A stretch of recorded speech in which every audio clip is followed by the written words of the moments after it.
Hey guys, this is the week one recap video. Last seasons or a couple seasons, we've always made these kind of videos, but we've kind of talked about upcoming opponents, kind of strategies for that, certain threats, kind of the MVP of the week. I'm going to cut all that out and just talk about what happened on Showdown, kind of make these quicker. I don't care if anyone helps me with these, but I'm just going to keep these to Showdown. So week one, my first battle that I have is between Adam and Kirk. The winner of this was Adam. The biggest notes about this was how Kirk was using his Qwilfish. Really good intimidate with his typage, water, poison. Kind of makes it a nice defensive utility pivot, allowing him to either status or maybe set up hazards with it. And I think he really used this early game in a really good way. The biggest note though was Adam's Rotom Heat waking up turn one, and which pretty much allowed Kirk to not utilize and basically waste his sleep powder. Kirk then tried to switch his Flygon into the Rotom Heat, maybe to set up a Dragon Dance or something. And instead, Rotom Heat shoots out a nice HP Ice, and basically there's no more Flygon. Kind of from there, I think if the Flygon were to set up, it obviously would have been a different game. But then Kirk wasn't able to break the core of Porygon 2 and the Gliscor. Going on to the next battle, Hayden versus Kirk. The winner of this was Kirk. Early on, Kirk made some really wild plays with his Empoleon. Really good plays, but wild to say the least. It allowed him to get Stealth Rocks up, put some damage on Zapdos, I think put some damage on Mawile. Just kind of get its good use.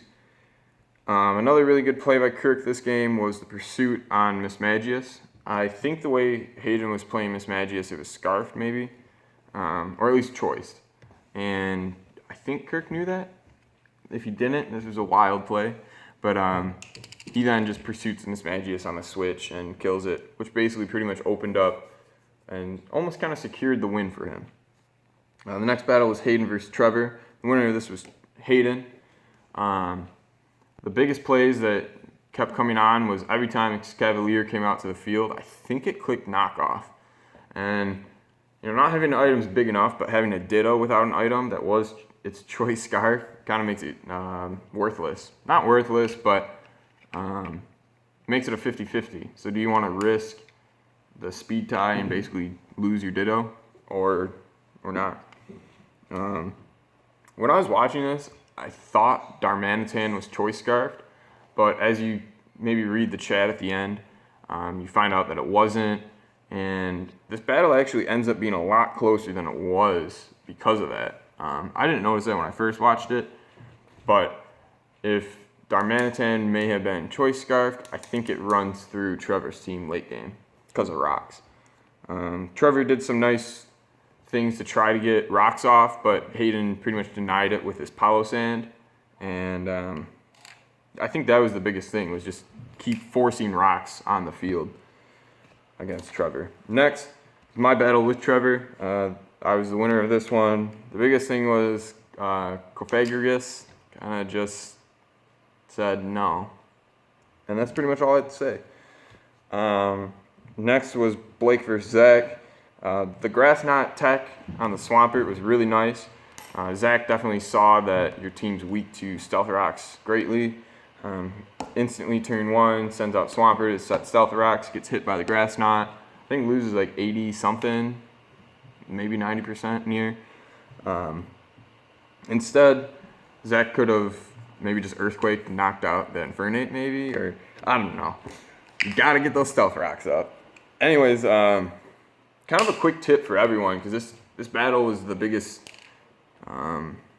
example of it. Use your sacks. If you have a Pokemon that's not going to do anything in the battle anymore, kind of low health, switch it in and let it die.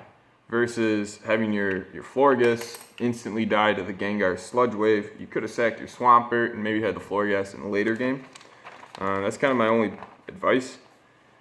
But Blake was ended up winning that battle. Going on to Forrest versus Blake. This was, I think, the matchup of the week maybe. at least the battle of the week. What was kind of cool was seeing the Lumberry on, your Honchkrow. That was just nice to get it on the glare. You didn't really get too much out of it, but it was nice to see your item actually do something. You must love Grass Knot. You used it in this battle too. It was pretty good on the Milotic. Pretty good battle. Going into it, Forest, I don't get what the Heat Wave was supposed to be for on your Crobat. I think Brave Bird probably does the same amount of damage for your opponent. Also, I don't know the Infernape set, but I think if it has close combat, you win this game, Blake. But to each their own.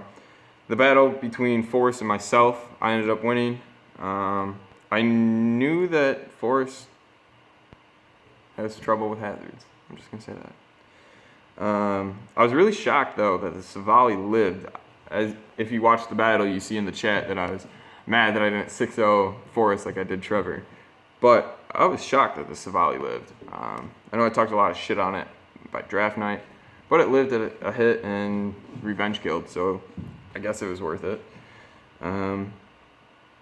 But our battle is a lot closer than I think the score shows. So that was week 1. If you liked it, I'll keep doing these. If not, I won't. That's pretty simple. Have a good one. Good luck next week.